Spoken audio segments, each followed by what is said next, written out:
Se você for na igreja, você vai ouvir que aí você encontrou a salvação, você encontrou a palavra e o caminho, e ali é o seu caminho. Se você for num terreiro de Umbanda, vai dizer que agora você encontrou um lugar bom para você vir, para você frequentar, para você desenvolver.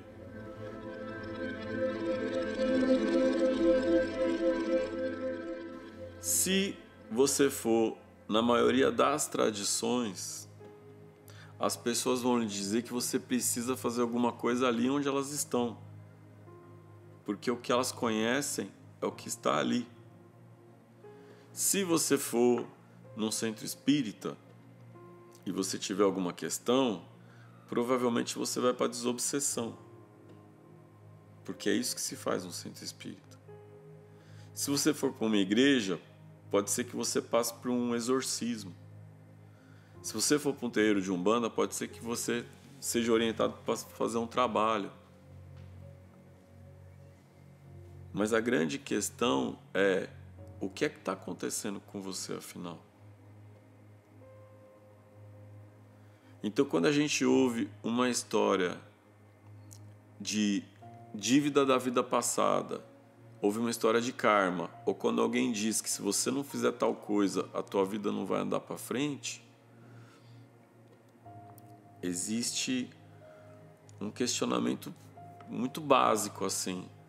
A pessoa que está falando isso,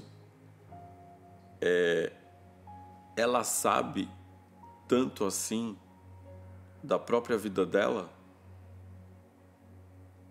A pessoa que está falando isso é uma pessoa feliz, bem resolvida?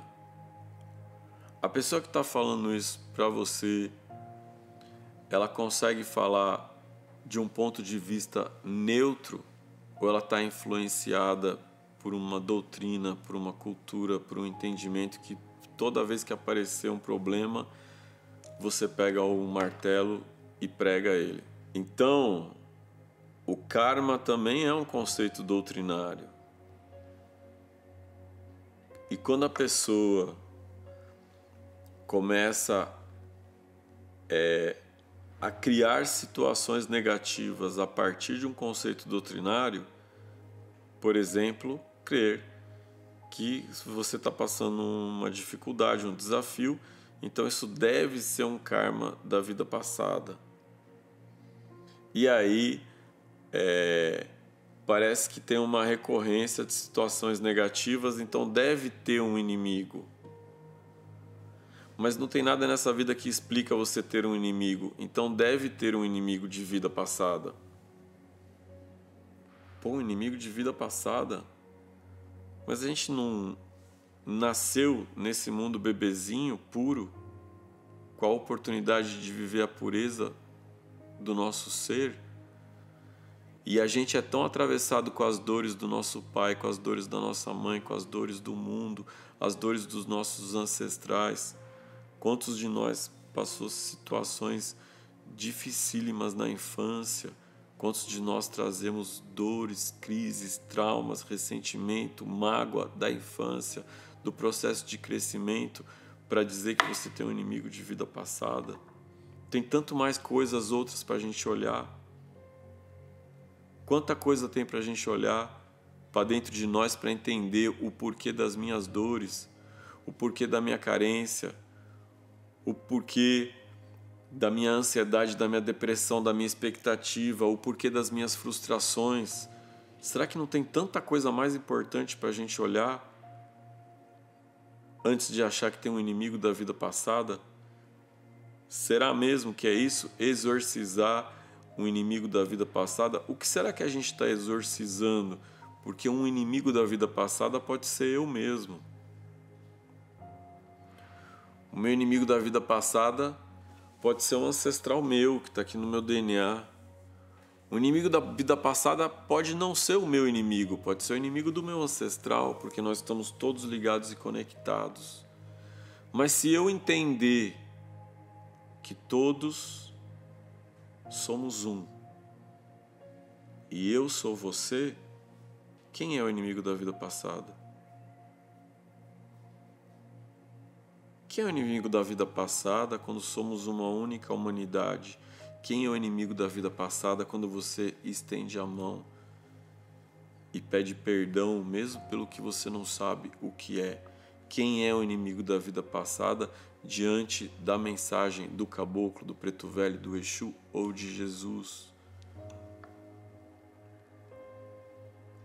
Quem alimenta, quem nutre uma relação com o inimigo de vida passada? Porque se você não nutrir, mesmo um processo obsessivo, para ele acontecer, você precisa nutrir. Então, como é que você está nutrindo a presença de um inimigo de vida passada? Porque se você parar de nutrir esse tipo de relação, ela acaba. Qualquer relação acaba quando a gente para de nutrir. Então, até uma relação negativa é uma relação que você está nutrindo. De que maneira você está nutrindo isso? Você está cocriando isso na sua vida? Porque não existe inimigo de vida passada. Então, por que esse conceito foi criado e está sendo nutrido? Quem está nutrindo isso? Não é? Então, a gente precisa... Como é que eu posso pensar isso fora das doutrinas e das crenças limitantes e de tudo que a gente ouve toda hora por aí, quando passa em algum lugar e alguém diz que na outra vida coisa boa você não foi, que morreu na Inquisição, que agora você está carregando karma porque você já fez muita coisa errada? Ninguém nem sabe da própria vida, ainda sabe da vida do outro. Não importa o que você foi na outra vida, quando você nasceu aqui é a sua oportunidade de viver uma pureza, uma sabedoria, um amor, de se redimir de qualquer coisa, de ser feliz, de viver a sua vida em plenitude. Então todos nós temos essa oportunidade. Todos nós. Não tem uma pessoa que nasceu numa situação difícil porque na outra vida passada ela não foi coisa boa e agora nasceu numa situação difícil. Quer dizer, além de nascer numa situação difícil, ainda tem que se sentir culpada porque na outra vida coisa boa não foi. Então a gente precisa de outras teorias. A gente precisa de outras doutrinas. A gente precisa atualizar a nossa maneira de pensar a espiritualidade porque não está saudável para todo mundo. Alguns valores, alguns conceitos não estão saudáveis. Então, como é que a gente pensa uma espiritualidade saudável, leve, tranquila? E a espiritualidade sempre deve chegar num lugar que faz de você uma pessoa melhor e a sua vida uma vida melhor. Então, a espiritualidade ela é sempre absolutamente do amor, do acolhimento, do respeito, do não julgamento, da aceitação e do amparo, para a gente se tornar mestre da gente mesmo, para a gente se tornar a nossa melhor versão, para a gente se tornar todo dia uma pessoa hoje melhor do que ontem. Então, arro, gratidão, axé.